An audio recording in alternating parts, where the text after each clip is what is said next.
Just the extent of my Mandarin, that is very generous. But thank you so much for having me here this evening. It's great to be on the traditional territories of the Coast Salish First Nation. I think about the Olympic opening ceremonies and what the world saw in the celebration of our Aboriginal peoples in British Columbia and the tremendous representation from across the province and what that's done to send a message internationally that we are a respectful nation. And that is why I always think it's important to acknowledge our First Nations partners in the opening of any opportunity to speak. It's very exciting for me to be here today. As was alluded to in my introduction, I have been around the hospitality business literally since, I guess 1975 was my first entry into the industry, and it is the industry that I know and love. While on my resume it does include the notion of a logging company and a trucking company, that is largely for the benefits of my Prince George constituents who don't want to know about my hospitality background, but do want to know that I know how to cut down trees and drive logging trucks when necessary. But, you know, I was first introduced to the hospitality industry in 1975 by a gentleman by the name of Tor Svano, who I consider very much to be my mentor, the individual who really taught me what is important in treating customers and how to manage a successful business. He went on from the place that I first met him to run a little operation off Commercial Drive and is retired on the Sunshine Coast now. But he brought, I think, to me the importance of the hospitality industry and how we need to treat our customers in order to compete effectively, whether it's on a local basis or whether it's internationally. And when I think about what we need to do, at least in my view, is a dynamic shift in the approach that we have taken over the past number of years. The world has changed and is changing in a way that most of us could never have contemplated. We have traditionally relied on the United States and on Europe as our primary sources of customers over the years. We've built our traditions and our venues and our opportunities around the European customer or the North American customer. And I think that the economy is shifting further again to the West, as it did from Europe to North America many decades, a century or more ago. I think it's continuing to shift, and it's shifting to the Asian marketplace. In some countries, some jurisdictions are paying attention to that, others are not paying attention to that yet. And so there is an opportunity, I believe, for us to capture that and make sure we take full advantage of the new market. The Chinese have a saying or a word in their language, "hershey," which represents the word for crisis. Now, in the Chinese language, they have a different character for every word. Hershey is one of the anomalies to that. The word crisis actually is two separate characters. The first one, her, represents the word danger. The second, shay, represents the word opportunity. And that's exactly where I see us today. We are in a place where there is tremendous opportunity, but there is also risk if we aren't prepared to change and figure out how we capture those new opportunities in the Asian marketplace, whether it be China or India or Korea or Japan or Vietnam or any of the other numbers of different very unique situations that are out there. And I'm so pleased that Air Canada is here with us tonight, because they need to be an integral partner in making that happen, in creating that new avenue or that new highway to bring in the Asian consumer into North America. It was interesting for me having an opportunity to talk to a few of you prior to this evening and the experience that you've had in terms of treating new Asian customers. I've come to know the Consul General for China in Vancouver, Consul General Liang, who's actually sadly leaving us here in about a month for a new posting. I would have appreciated that he stayed, but that's okay. We'll rebuild relationships with the new Consul General who's moving here. And one of the things that he relayed to me was the challenge that he has in placing Chinese visitors coming over and spending time here in British Columbia, whether it's the venues that they visit and the way that the translation opportunities that they have in those venues, the hotels that they stay in, and so on, all of those different experiences. We need to become far more Asian than we could ever have believed that we need to be. That is, for me, the most critical path that we need to take in the coming months and years. And we need to do it quickly because the entire world is turning their mind to taking advantage of this new opportunity. You don't have to go far to really understand the possibilities that are in front of us. About a month ago, we introduced a new strategy for economic development in the province called Canada Starts Here. It's BC's Jobs Plan. It's a view to how do we create a stronger economy based on the new realities that are out in front of us. And it focuses on 8 core sectors of business, tourism being one of the dominant ones and one of the ones that has an enormous advantage and unique opportunity out in front of us. And the principles behind the job strategy was built on 2 core concepts or ideas. The first one was developed by a guy from Vancouver here named David Baxter of the Urban Development Institute, who looked at all of the different industries that are in British Columbia and analyzed where the most unique features and opportunities lay. And he came down to a core concept that said, focus on resource-based and tourism-based industries, take advantage of first dollars coming into British Columbia, and you can build a much stronger economy. That was in 2002. Interestingly, it was broadly embraced in rural parts of British Columbia, not so much in urban BC because it did focus on natural resources, although there were other core elements, tourism being one of the key ones that he also focused on. The second key principle is the work of Jim Collins, the gentleman who wrote Good to Great. I'm sure that all of you have a copy of that and probably live that on a day-to-day basis, or you wouldn't have achieved the success that you have already.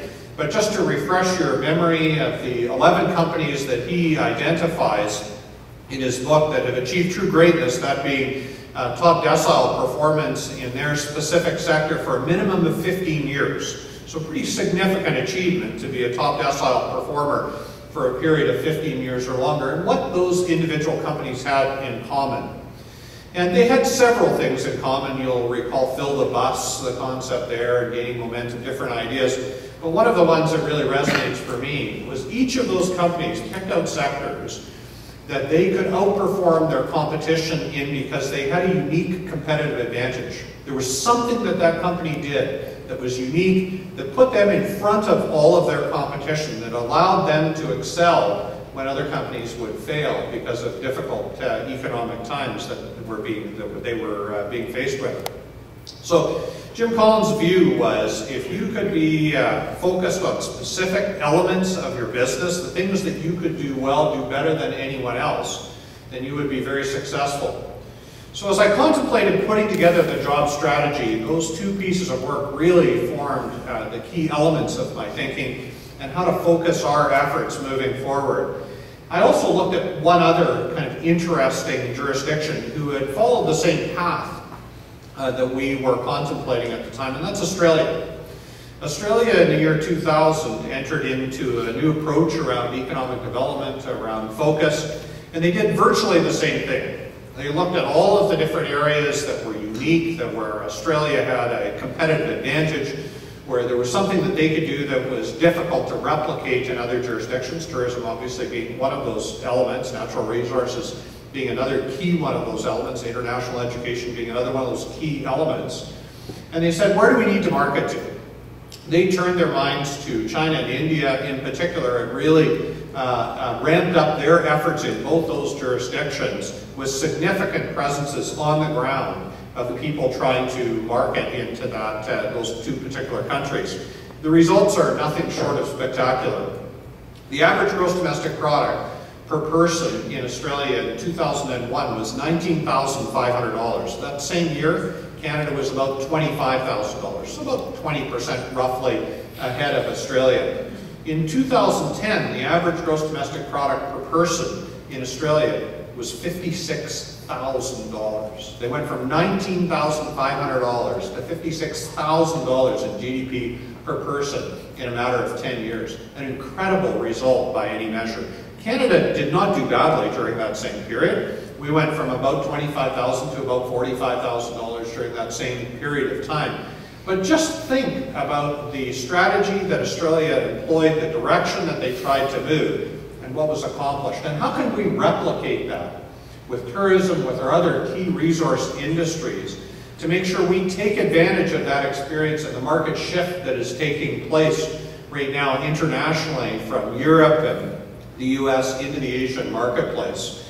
And think about Asia not as a country that's a long way away, or a number of countries that's a long way away, but actually a country that's not that far away. In fact, British Columbia, relative, and Vancouver, relative to Sydney, Australia, or Brisbane, Australia, is about an hour further flight from Shanghai than it would be to fly to Australia. So we are not in a competitive disadvantage compared to Australia. And we do have another advantage.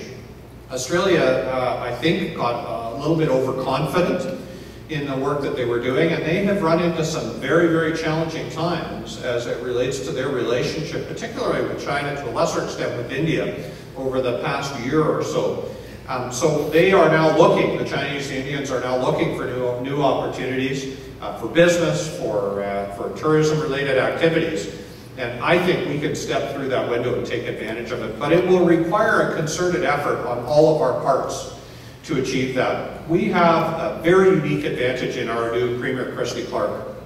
She has talked lots in the last few weeks about being BC's best salesperson. And I can't think of a lot of people that I would rather have off-selling British Columbia than Christy. She absolutely has a presence in the room that she goes into. She connects with people. She represents everything that is great about British Columbia. And I think just having her on our team as our key marketing person internationally will create a very, very key opportunity for us to capitalize on. So we need to ramp up our presences internationally. We need to look at the mid to long term in terms of the China opportunity, the Korea opportunity, the India opportunity, and then we also need to focus on our knitting here at home and making sure we take advantage of the short-term opportunities as we face volatility with the currency exchange rates and all of the challenges associated with that. But I am very, very optimistic about the future of British Columbia on a number of fronts. Certainly right across the spectrum as it relates to our natural resource sectors, international education, technology, but especially when it comes to the business tourism opportunities and the recreational tourism opportunities that are facing us over the next number of years. So as you think about your respective businesses, it is time to think of us in a different context than you have thought in the past. Teasing me about my Mandarin speaking skills or limited thereof, it is time for us to start thinking about that, and Punjabi, and thinking about how we can connect with those international visitors. I'm sure many of you have had the opportunity to travel to those countries, and you will find that you're treated very respectfully in major hotel chains across, particularly China, which was where I've spent the bulk of my time. I feel very comfortable. I'm going back in a little less than 4 weeks. I'll be back there again. It'll be my 7th trip in the last 3.5 years, and I feel very at home when I'm in China. And it is certainly not because of my Mandarin speaking skills. It is because of the English speaking skills that all of the staff at the hotels that I spend time in China make a real effort to make us comfortable. But do we do the same thing here? I'm not sure we do. I know some of you are trying. I know some of you are thinking about how do you engage with that? How do we make a difference? How do we create that experience for those new guests that is second to none and will bring them back? I will share with you a story from a visitor that was here in, I think it was May. He was here. It is Vice Minister Cho Baocheng, who is the Vice Minister of Housing and Urban Rural Development for China, for the China central government. He's a gentleman that I've come to know quite well over the past 3 or so years since I've been traveling into China. And his English actually is pretty reasonable. He speaks the language quite well. I've met him both sides of the ocean, both in China and over here. He has incredible responsibility. He has responsibility for delivering housing across China. And to give you some perspective of that, China over the next 5 years will build about 85 million units of housing. The United States in a big year builds 2 million, and right now they're building 500,000 units of housing per year. Now granted, they are larger. The Chinese accommodation is about half the size, but even call it 42 million units of housing. versus the 500,000 that the US are currently building. And you can appreciate the scope of his responsibility and how important he is from the Chinese central government's perspective. When he came over to North America, he visited Quebec City, Ottawa, Vancouver, and Los Angeles. So we are in competition with all of those jurisdictions. Whether it's in Los Angeles or Ottawa or Quebec City, everyone wants Vice Minister Zhou Baojing to come and spend more time in their community next time. Because where Vice Minister Zhou goes, so do his staff, so do the people that work in the various companies that have responsibilities to the housing industry in China. When he sends a message out in China, it is an important message. We spent a great deal of time connecting with Vice Minister Zhou and making sure that he saw all that was good here in Vancouver, and he was impressed. And when he left, the last thing he said to me was, "Next time when I come, I just come Vancouver." And that sent a very powerful message to me, which is we need to be the preferred destination as Chinese business people, government officials, and investors, Indian government officials, investors, business people, come to Vancouver. Because we are the gateway or the entry point for British Columbia, and for that matter, for Canada. And I know that I can count on everyone in this room to figure out how you engage differently. How do we connect better with our Indian visitors, with our Chinese visitors in the coming few years in order to really capture that opportunity. So when I think about the way forward for us, I think that we need to be proud of our multicultural heritage. I think we need to be proud of the fact that Vancouver sits on the edge of the Pacific Rim. And I think we need to pay attention to what the Chinese say when they talk about a crisis. That there is risk, but that there is also opportunity. And if we truly take advantage of the opportunity that is in front of us, I think that 10 years from now, we will distinguish ourselves from the rest of North America.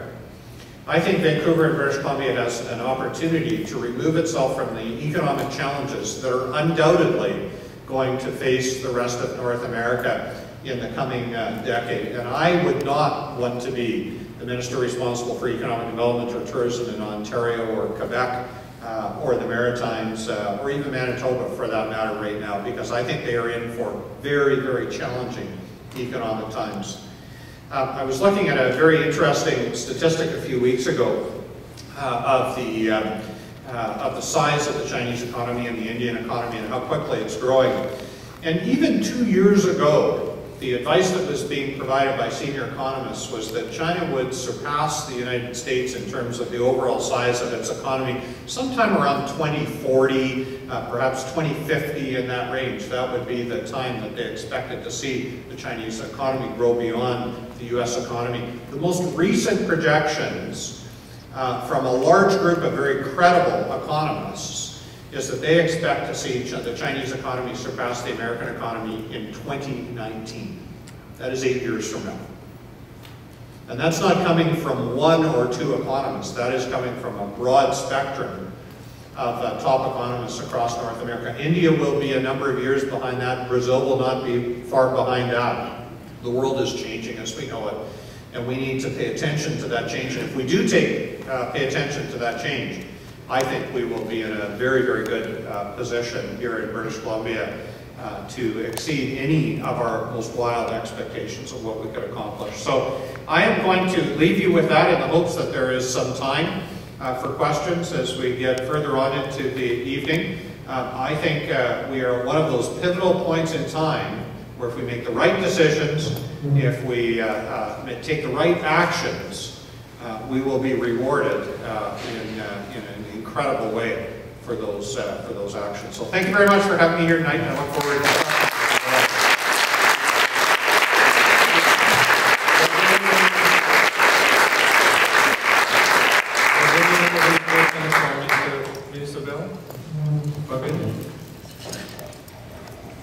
Minister Bell, I was just curious about the marketing strategy for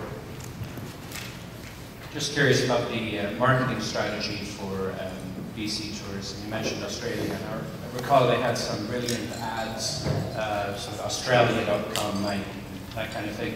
I'm just wondering if if BC tourism has ads abroad, or if there's type of advertising which is engaging in Asia particularly. So we will be releasing the strategy at the TIA conference at the end of the month. So 3 weeks from now, roughly, I guess, Jim? It's about 3 weeks from now. And you're going to see really two key elements to it. I do think we need to look after the short term by staying focused on the close-in markets. Ontario is one that we've identified that we think has some potential in the short term that we're going to ramp up our efforts in, but also Washington, Oregon, California, and Alberta, Saskatchewan, of course. But the second element of the strategy is a real focus on Asia. That means a couple of things. It means changing our marketing approach in those jurisdictions, but it also means long-term, permanent commitments into those marketplaces with offices, with a constant presence, where we're there, where we can read the tea leaves, where we can work with tour operators to make sure that we're delivering the goods. I didn't talk about the forestry experience that we had over the last 3 years, although that would also, I think, demonstrate that the strategy can be successful. About 3.5 years ago, I took over responsibility for Ministry of Forest, undoubtedly one of the worst times in the history of the forest industry has ever seen. U.S. housing, 500,000 units a year, down from 2 million units a year. We were harvesting about 40 million cubic meters a year at that point in time. Total volume into China at that point was about 320 million board feet per year into the market. And we made two key decisions in my view. The first one was the CEOs of all the forest product companies decided not to compete with each other, but to develop the market in China. So instead of West Fraser trying to steal Canfor's business and Tolko trying to steal West Fraser's business and all of them fighting with each other, the CEOs all got together. They said, this is too big. We need to work together. So when we went to China, we went as a single face and we sold BCSPF instead of selling Canfor, West Fraser, and Tolko. That was strategic change number one. Number two was we really ramped up our efforts and presence. We spent about $15 million a year for the last 3 years in China. But we went from, in 2007, 320 million board feet. This year we will do about 5 billion board feet into China. That goes from $150 million a year in sales into $1.4 billion in 3 years. So that would be like, last year we did 118,000 visitors from China. That would be like going from 118,000 visitors from China to 1.4 million visitors from China in 3 years. That is possible. That is possible. But it means having a permanent presence, big dominant, and it means not marketing the Pac Rim or the waterfront or the Met or the Rose, all the hotels that are, it means marketing the opportunity that exists here when we're there, and that's a change.